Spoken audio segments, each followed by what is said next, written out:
much for coming. I'm giving this talk on PyInstaller. PyInstaller is an open source tool that I maintain or co-maintain actually. There are a few maintainers right now. Just a brief introduction of myself. I have many years Python experience, so I'm a medium-time Python user. Maintainer PyInstaller. I'm organizer in Python of the Python Italy conference and EuroPython this year and next year.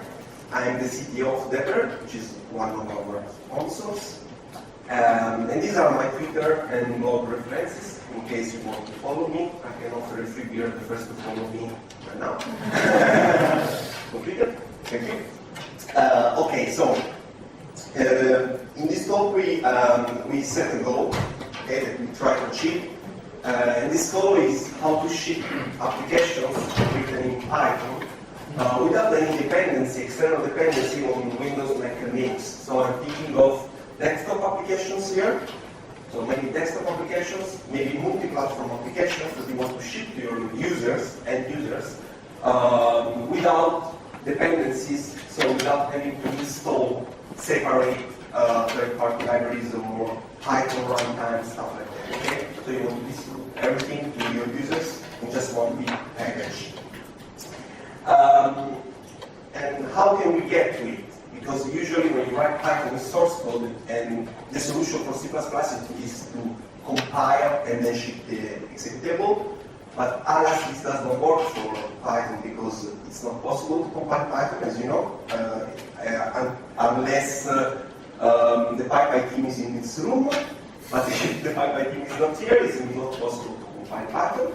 And so what we can do actually with Python is just to package everything together. So we just grab all the dependency, try to put them all together in one big pack somehow, and then get all this stuff together to the user in an easy, friendly way. Okay? So this is what we can do to achieve our goal. We cannot compile, we just need to get everything, including the Python interpreter and the third-party dependencies, put all together and ship. And the solution I will propose in this talk is to use PyInstaller. This is the website. This is an open source tool, it's a GPL tool, it's free as in beer and freedom, and it doesn't impose any restriction on the software that you package. So even if the tool is GPL, I will not enter details of licenses, but even if the tool is GPL, basically you can use it to package software distributed under any license. So even proprietary code, commercial licenses, everything. There is actually a little cut, but I guess it still makes sense. So basically this is an overview of the distribution process. We start from the left. This is the blue rectangles are the source code or the input files, let me say. We have Python files, which is probably your application.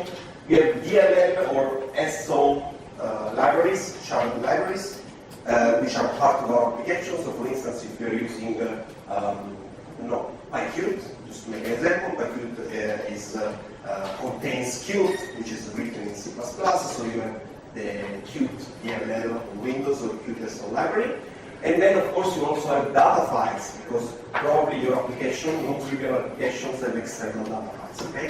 So you have all these things together that work together in your sandbox, and you need to put them together.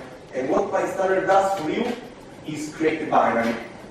The binary means a Windows executable on Windows,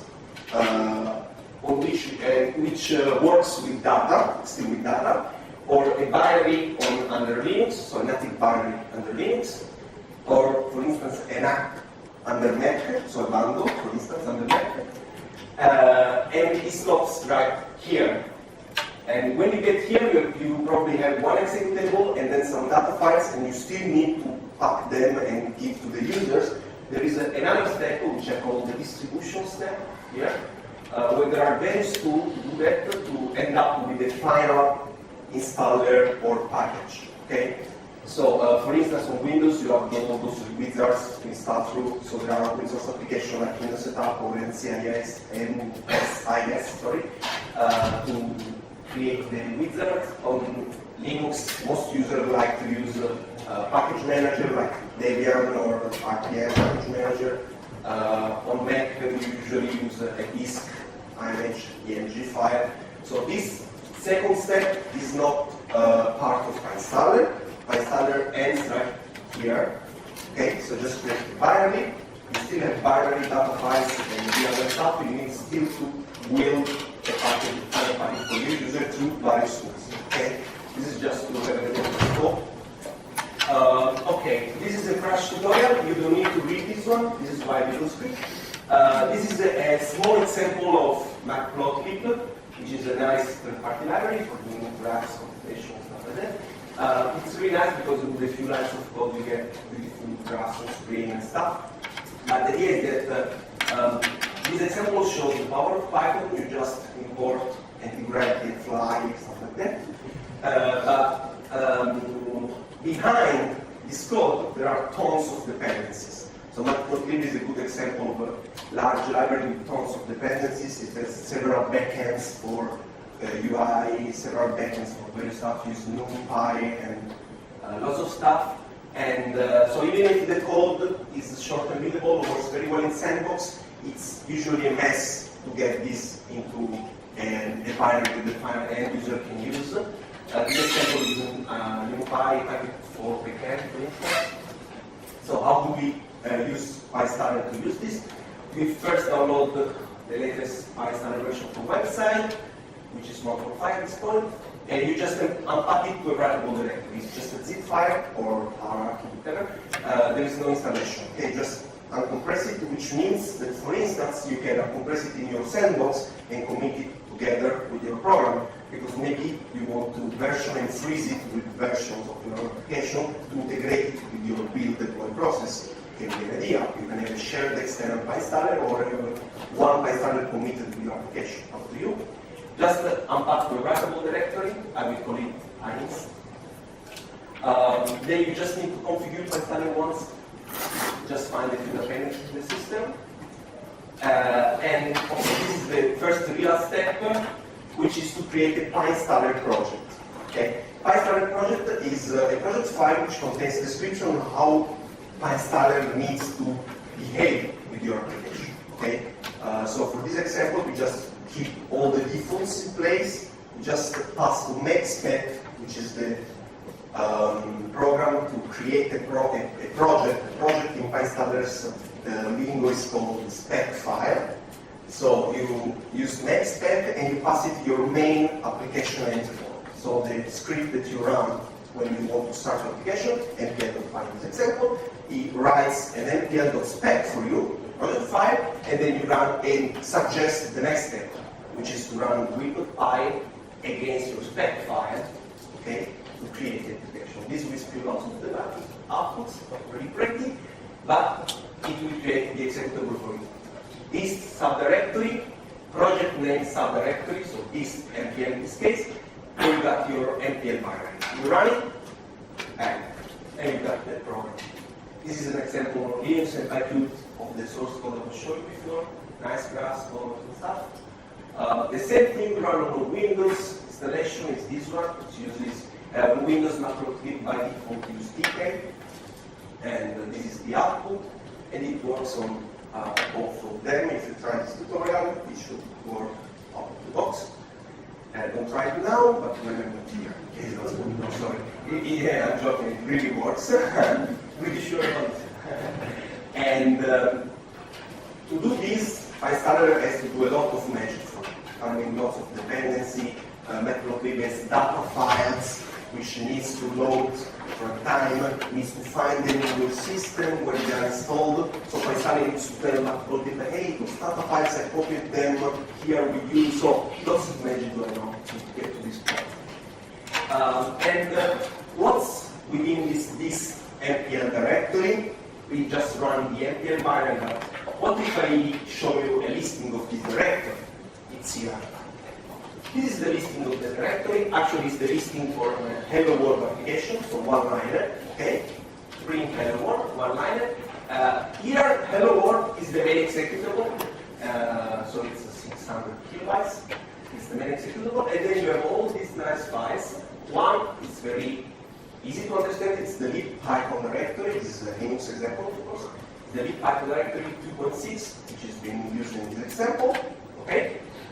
And then you have parts of the standard library. Okay. What we see here is the shared object at C level of the standard libraries that PyInstaller thinks they are necessary for Hello World. Which is kind of stupid, of course, because I don't think bring Hello World requires the Japanese code. Only if you're Japan. Only if you are Japan, yeah, and you write Hello World in Japanese. But the point here is that PyInstaller has no way to know that you are not going to use the Japanese code. Because how can it be sure? What should it do? It should parse all your input file and find all the encode codes in static analysis. And what if you pass to encode code a string? So you're encoding not just Jack, and you see it, but just encode and you pass a variable to it. And what if your variable are reading from a data file? So you cannot know that you are not using the Japanese. That's part of Python, the fact that you can import from Java. And there is no way PyInstaller can statically know this. What you can do is to tell him that you don't need Japanese, okay? And then we show you how to do it, but you cannot do automatically. So what PyInstaller does is that by default it tries to be conservative, okay? It tries to make it work because you want to do this good experience of just running it and wow, it works. Yeah, maybe it just brings a few stuff you don't need, but it works. It's being conservative, okay? So these are all dependencies which are part of standard library. Easy to, we can also discuss why hit queue is a dependency required, but anyway, this is the way it is. And we now look into Hello World binary. This is the Hello World binary, which is basically made of two different parts. So I'm trying to show you how that binary works, because I said before it can't be a compilation, right? We can compile Python. So how this Hello binary works? Well, easy. There is the libpython in the directory. So the Hello World binary is just made of a bootloader, which is a standard component of PyInstaller that we develop and just ship PyInstaller. So it's a binary part of PyInstaller bootloader, and at the end of the bootloader file, we append an archive. Okay, an archive. We call it PYZ, and this package here, green, is a big package which contains everything that you didn't see in the directory.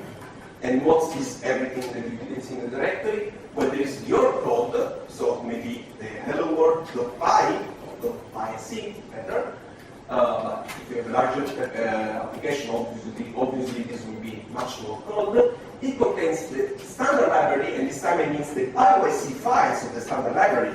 We were seeing the codecs before, which are binaries, but there are also the PyIC parts of the standard libraries, which are needed, or PyInstaller things that are needed. And also PyIC file from third-party libraries. So basically this archive is all Python, pure Python code. Okay? Bytecodes packed together with zlib to be a bit smaller, and they are never extracted to disk. Okay? So all these files together are packed, appended to the bootloader, and the file is renamed with the name you want to give to application, which is Hello World in this example. And the bootloader will just run, load the libpython library, and feed it with this Python source code. Okay? And it can feed the Python code to libpython without extracting the code to disk, thanks to the Python import hook mechanism. The Python import hook mechanism is a way to plug into the import statements of Python. I will show this. So when you run an import statement, like import anti-gravity, what CPython does in a word is basically it goes through the syspath list, okay, which is the list of directories on disk where libraries, Python libraries are available. So there is the standard user libpython site packages directory, and there can be more directory in the list. And when he goes to the list, he can find a few things. One One thing is that directories, as I said before, but you can also find zip files, for instance, since Python 2.3, Python can import zip files transparently. So if it finds a directory, it will execute some code. So it's like a plugin. Is it a directory? Yes, execute this code. This code is the file import, which means find the file in the directory, import antigravity, so antigravity.py must be available in one of those directories and import. If it's a zip file, it will just look within the zip file and extract the anti-gravity code. Okay? So, as you can see, it's pretty close to what PyInstaller does. The only difference is that we don't have a plain zip file available. So, but we have this PyWazi archive, which is part of the executable itself, right? And so we just hook into this mechanism. So, if you print sys path from within a binary package with PyInstaller, you will find one additional entry, one entry that you would, you don't know what it is, but it's a reference to this PyWazi file. So basically, the syspath references the binary itself in a way that with the input mechanism, let the bootloader code load file from the PyWazi archive and feed them into Python. Okay? I mean, it's not different from what happens with the zip file, actually. I know Py2x, for instance, is using directly zip imports. We don't use them for a mix of historical reasons and other stuff, but it's mostly the same. So, under Windows, for instance, you have all these files, a little less than Linux, for example, we were seeing before, but just because the Japanese codec are just part of the Python library under Linux, so it's just cheating, but they are the same dependencies. Can we do better than this?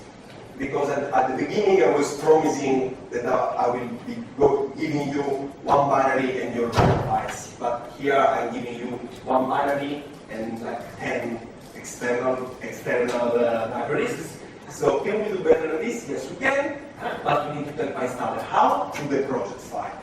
I told you that we were going to use the default project file before, so now we regenerate from scratch the project file. We just change the make spec invocation by giving it one additional option, which is --all file, which, as the name implies, tells PyInstaller to try to do a single file. Okay? You rerun will on the new project file, and you get one output file, which is hello world. 2.1 megabytes, it's one compressed package with no external file dependencies, everything put together, really to download and run. So what did PyInstaller do? We just put all those DLL together within the hello world binary attached to it. Same diagram as before, mostly. The only difference is that in addition to the PyInstaller archive, we also have these red boxes, shared libraries, and data files. So basically, or in this example, I didn't put data files, but we can put them as well. I just put shared libraries within the single binary. But in this case, we don't have a way to load operating system level shared libraries without extracting them to disk. Okay, so with Python we have the import mechanism, and PyInstaller file we can load them without extracting them to disk. For DLL and SO shared libraries we cannot do that. So we need to extract them to disk, okay, at the beginning. So what PyInstaller does is that when the bootloader starts, it looks within this archive and say, okay, there are some shared libraries here. I need to extract them to a temporary directory, and then it reruns itself and tells the operating system that there are some additional shared libraries into the temporary directory that it can look and find, okay, to find the dependency.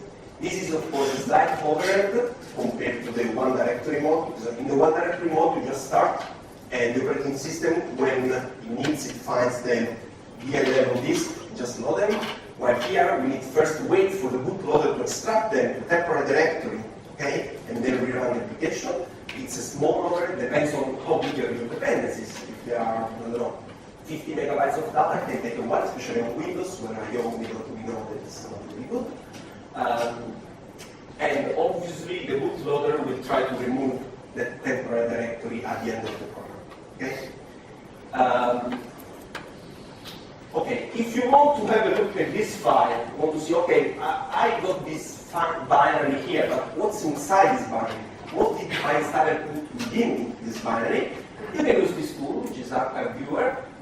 Archive Viewer, you run it against your PyInstaller binary, your works, for instance, and it's an interactive tool, it's a small prompt here, and it will dump the contents of the archive. So here in the world, the contents, you can see the same files, codecs, Japanese stuff that were on the disk before. Okay? Now they are within the PyInstaller binary, and they will be extracted into a temporary directory when the binary is run.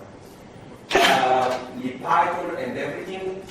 And here you can find a PyWise hierarchy I was telling you before. If you open it with the O command of the Archive Viewer, you can open it, now its contents, you will find all the PyYC files that it contains. So you can see this is part of the standard library, all dependencies that PyInstaller thinks your application needs. So calendar, dissect, BDB, base64, and these are all Python standard library, Python source code files. Okay, just compile to Python, PyIC files, but they are standard Python files. So this one, first level, is the binary SO files. The PyWise hierarchy, second level is the PyWC files. These are level extracted, as I was saying before. Okay, so we had this little overview of PyInstaller, how to use it, the crash tutorial. So some feature review for PyInstaller. So it's free, it's in direct freedom. It's a multi-platform tool. It's multi-version, so it's nominally works from Python 2.0.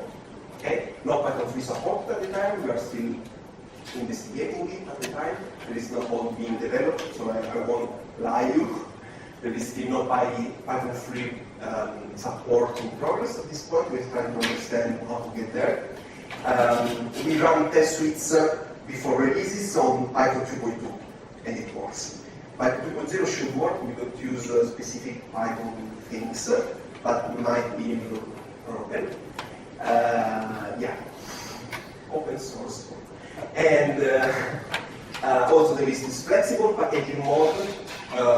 You just get a quick idea of what I mean by flexible packaging code when you saw that we can have one dir or one file distribution mode. It can be much more than this, and we will show this.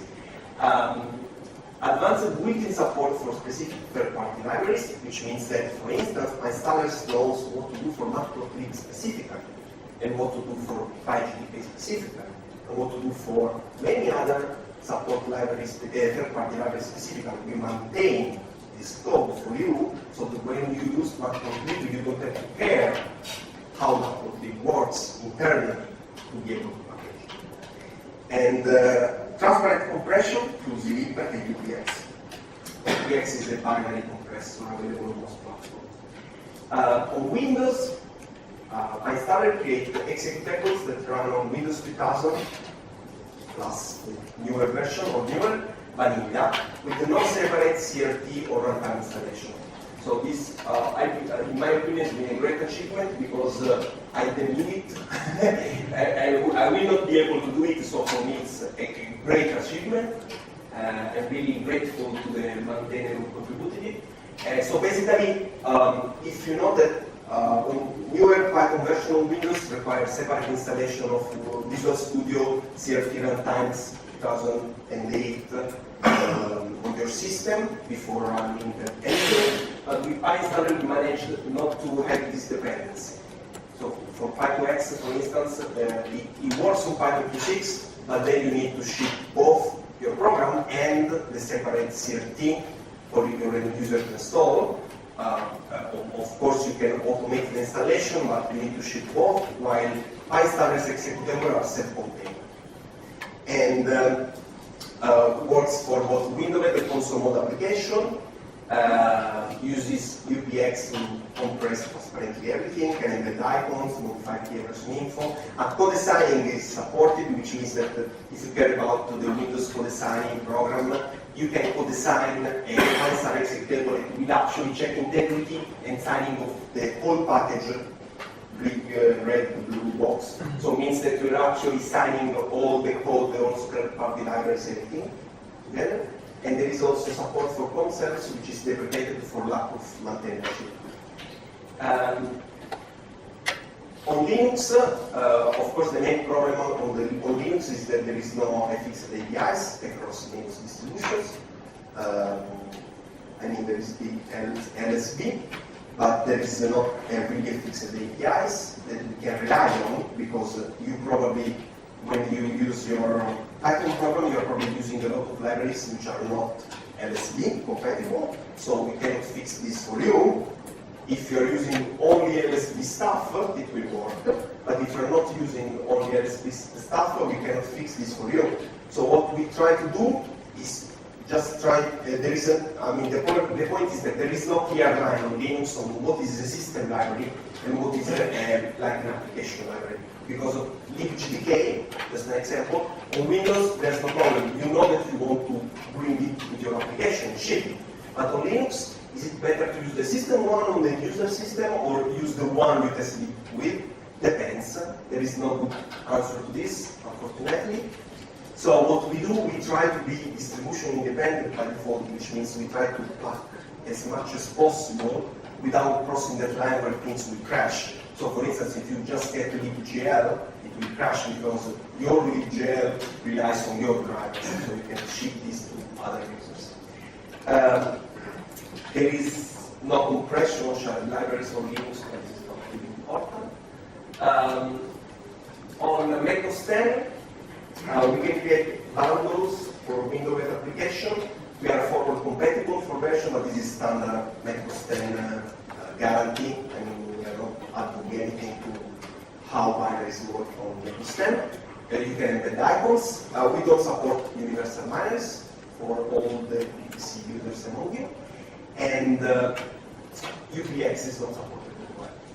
So I'm focusing on differences mainly, but basically most of PyInstaller features are available on the flexibility, I was saying that you have the SPEC file, which is a PyInstaller project, and the SPEC file is usually generated by makespec.py.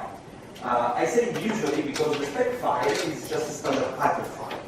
A standard Python file which is actually being executed by the build process, and it just describes one by one the steps to do to build your application. So you just say, it just tells PyInstaller, okay, do this, then do this, then do this, then pack these files, then look for this dependency, then zip this stuff, append here, and this is the final product.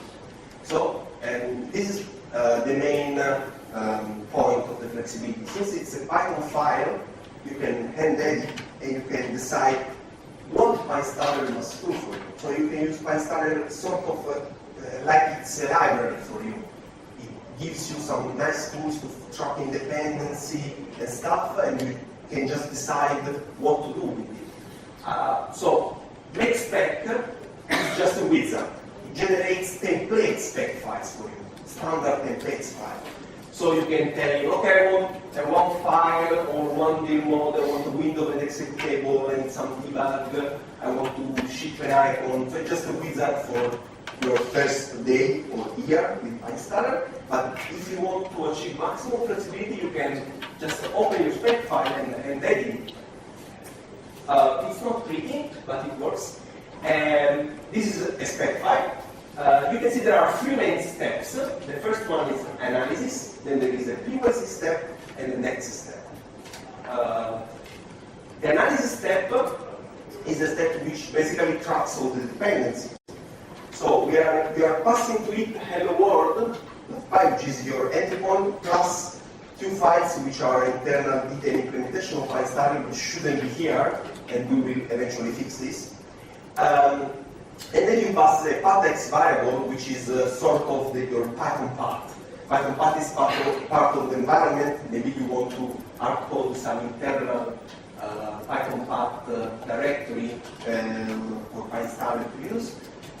When you run this command within your SPEC file, so basically this SPEC file is executed by build. So you can change it, and when the build gets to execute the analysis, what happens is that it basically starts from hello world.py and recursively analyzes that code, C files, parse them and analyze them, and finds all the dependencies. Okay? And it finds all kinds of dependencies, both at Python level, the host level, and mixed level. Python level dependencies are basically your import statements. So import foo means your application depends on foo, pretty easy. You can have conditional imports. So if something, import particular. In this case, PyInstaller is conservative. Again, so we cannot know if the if condition will be always executed, sometimes executed, or never executed. Okay. So what it does is just assumes that maybe it will get executed and will bring the dependency in. Another problem with the Python level dependencies is that there can be hidden imports. For instance, if you use the underline import statement, if you dynamically generate a name of the library, like in this example before, PyInstaller has no way to understand what you're going to import. You cannot statically analyze this and find out where are the requirements, of course. So in this case, you will need to tell if there are some dependency by adding them to the analysis step. You just add the files there, and you will track for the dependency. Dependency, so these are dependency at the Python level, so what you can do from Python to depend on another Python module. At the OS level, you have dependencies between DLLs or between child objects, and PyInstaller can follow dependencies on Windows. Dependencies are on the import section or through manifest parsing. On Linux, we just invoke the LDB2 and trust its output, and the same on Mac with the O2. Nice. And there can be hidden imports at the OS level as well, because, for instance, on Windows you can use load library, or on Unix you can use dlopen to load dynamically load the runtime the library. And PyInstaller has no way to know that your SO file will call at some point dlopen.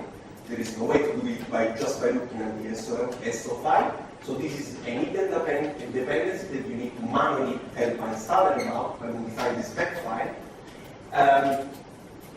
You can try to list all the dependencies that PyInstaller sees at the host level by running bin dependent, which is a tool. You just pass it, for instance, a PyWD file, DLL file, whatever library file, then we just dump all the dependencies that PyInstaller knows about. So you can check if there's something missing, for instance. And then we have those mixed Python OS dependencies, which is basically C types.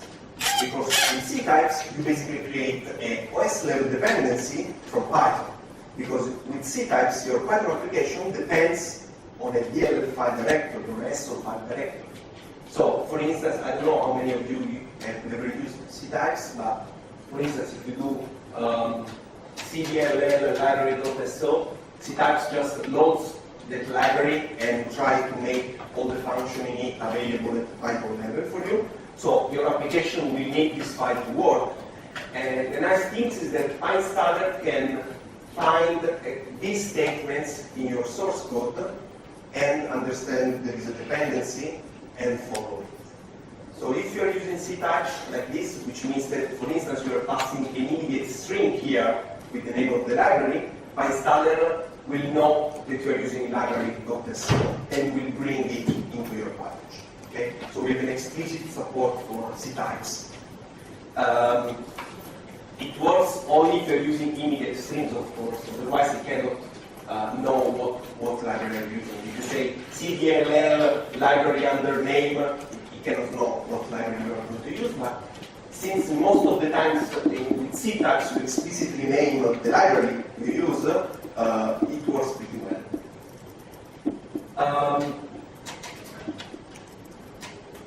as I said, there can be many hidden imports that you need to tell PyInstaller, but what we try to do is to leave you with the only task of tell PyInstaller about your own hidden imports, and let PyInstaller know about third-party libraries' hidden imports. So for instance, this is the, I don't know if it's contrasted enough, can you see the slide? Not really. Basically, it doesn't really matter. It's just the internal, it's a file part of PyInstaller, and it's the hidden, the import for PyQt4.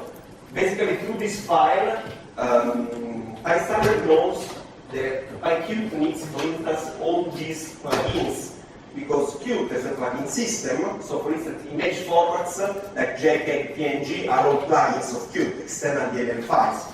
Through this file, I'm telling PyInstaller, okay, if you are using PyQt4, the application will need all these plugins. Again, I cannot know which plugin you are going to use, so I will bring everything, every one of them in your application.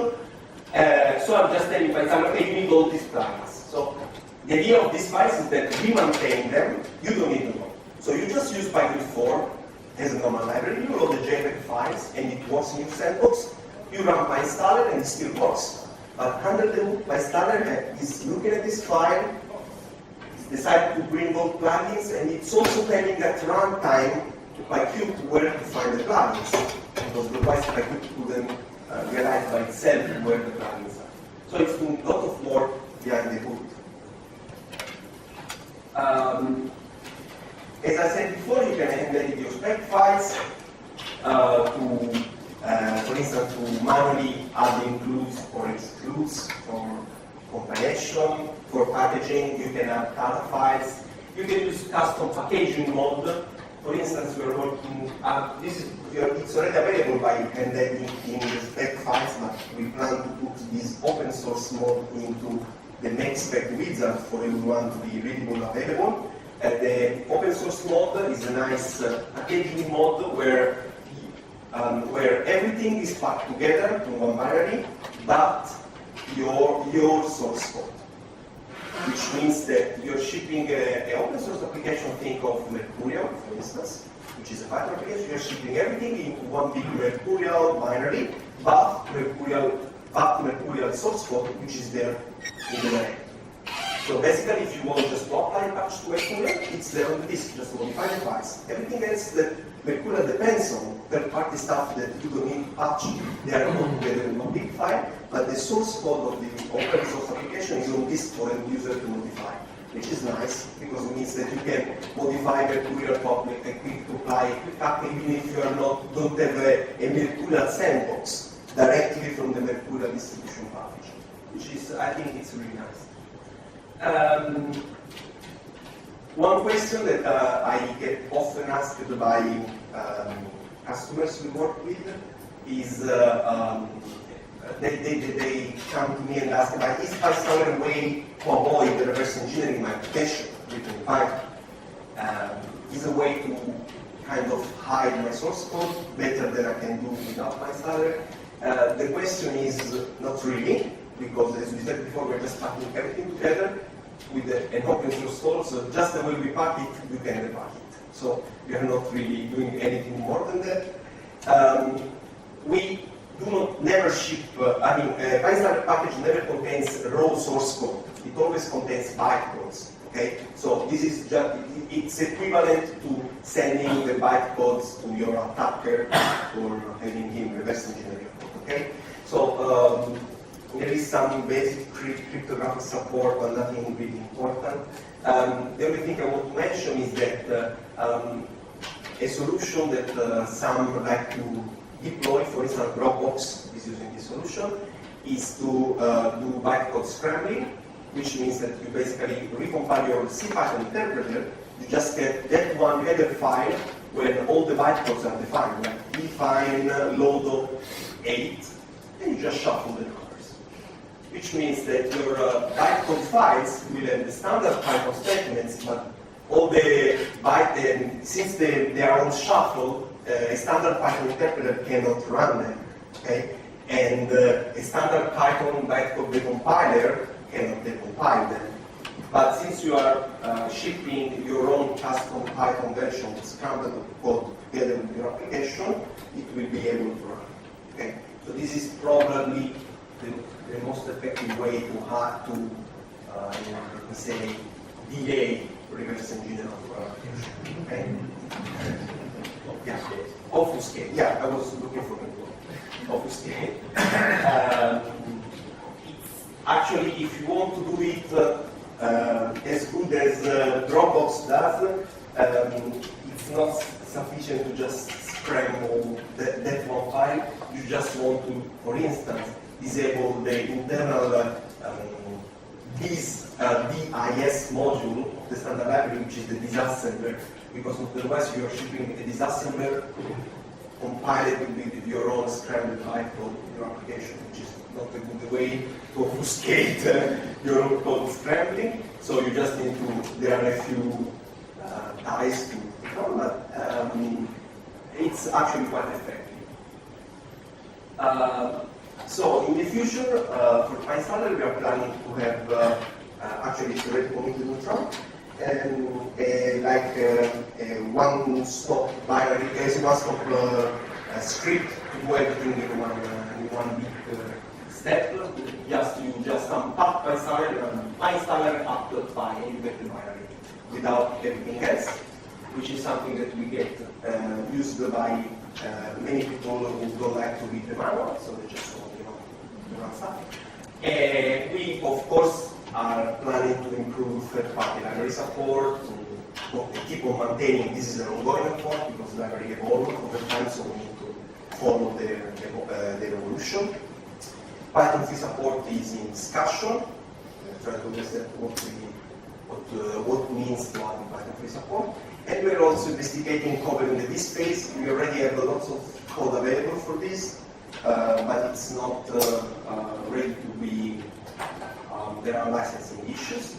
But we probably could get to the point where over the course of 2011, we could ship a new version of PyInstaller which also covers the disk space, which means that basically you have some basic support to automatically run the Windows tab for you on Windows or create the package for you, stuff like that. We need to integrate somehow and see how it works out. Okay, I'm finished.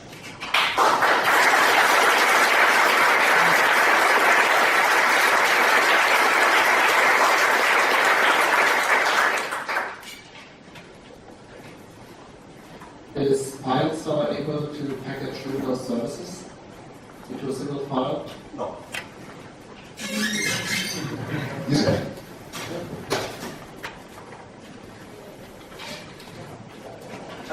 Actually, I said no.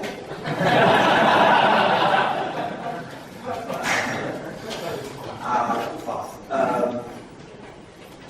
We will have to check because I guess I remember that someone managed to do that.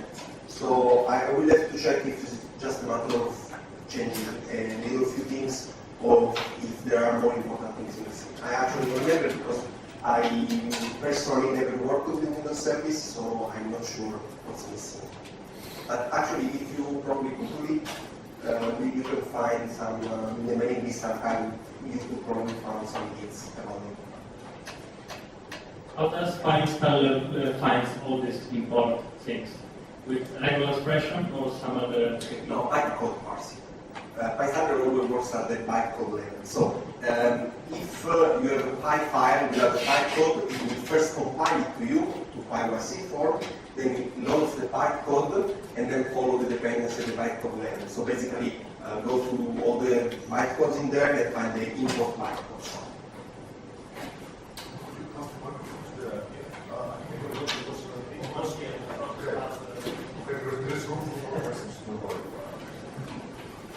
How does PyInstaller deal with LD library functions? With the LD library. Basically, PyInstaller, when you run build.py, when you build on your system, it will follow the LD library path because it runs LDD under the hood from within the same process.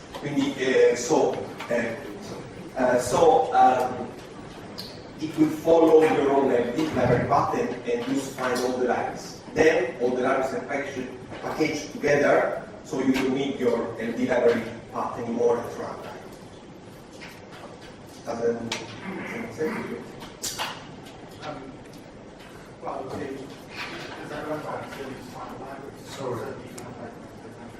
Yeah, that's another point. It was saying that at runtime you still need to find the library. That's true. It's not your system LD library path, but PyInstaller will set an LD library path for you so that the operating system finds the libraries in the directory where PyInstaller put them. I would like to see the multi-platform support extended with the Sun OS and AIX. Could you please put that on your future pen places? Should I answer with HS welcome? No, I think some Solaris support used to be on place a few versions ago, but we don't have a maintainer for those platforms, which means that it's hard for us to test and see if it works, if it works or not when we release newer versions. If you like these kinds of things, you could at least try to contribute with bug reports, which is a way to get people started. So if you try to install on those platforms, there is in the manual you find some guide on how to try on different platforms, so you can try, and then if you contribute bug reports, you can at least get an idea of how far we are from supporting your Unix platforms.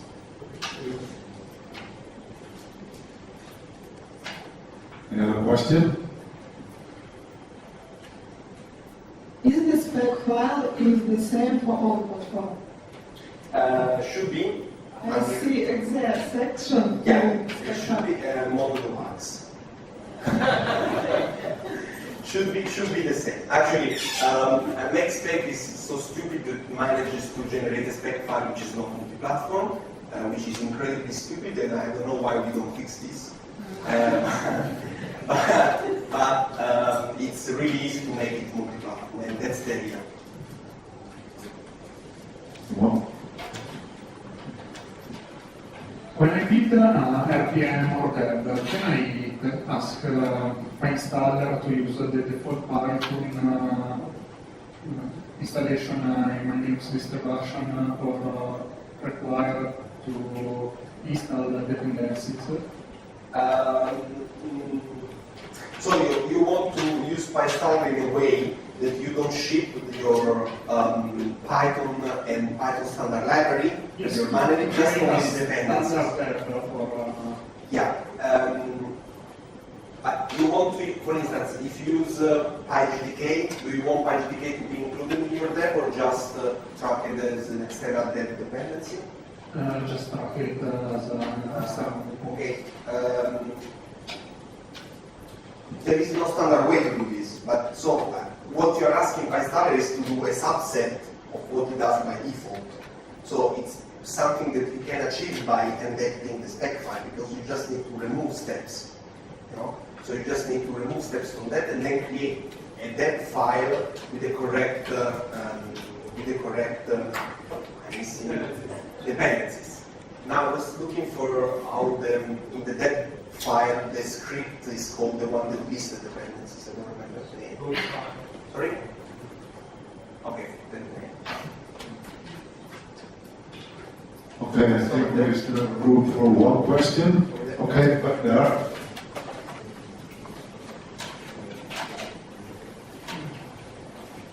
So, for Linux, mostly, have you considered getting rid of temporary files for the SO libraries?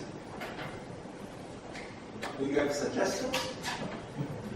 Yes, but they are too technical. Maybe an outline of one suggestion is you could relink your binary and your libraries to a statically linked one, like include Python, libc, and things like that. This sounds complicated because you have to write a linker. As far as I know, there is no such linker, which can take SO files and binaries and output a statically linked binary. Another option which would be easy to implement is to modify libdl So it can map an SO file, not from the beginning of your binary, but from the middle. And then don't compress the binary. That's actually interesting. That's actually interesting. Or I just want More files. Is it short question? It's short files. Okay. So, last question. Do you know to binary? Yeah, we need to think of it. Actually, the idea of relinking is actually nice. We link all together. There is this gold linker. Did you hear of this gold linker? Just remote file system for Max.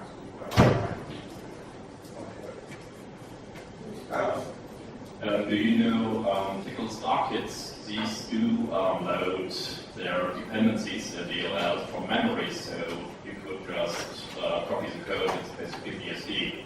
So you do it on OS X, Sync Linux, and Windows without temporary files. Yeah, we want to. I don't know this. What's the name of the library? It's a similar packaging system for Pickle called Starkits, which does basically mostly the same thing.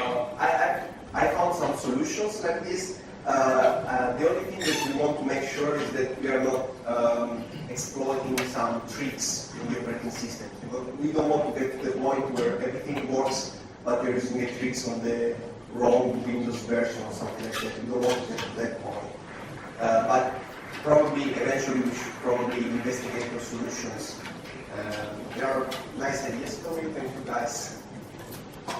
Okay, I think we are done. So thank you, Giovanni.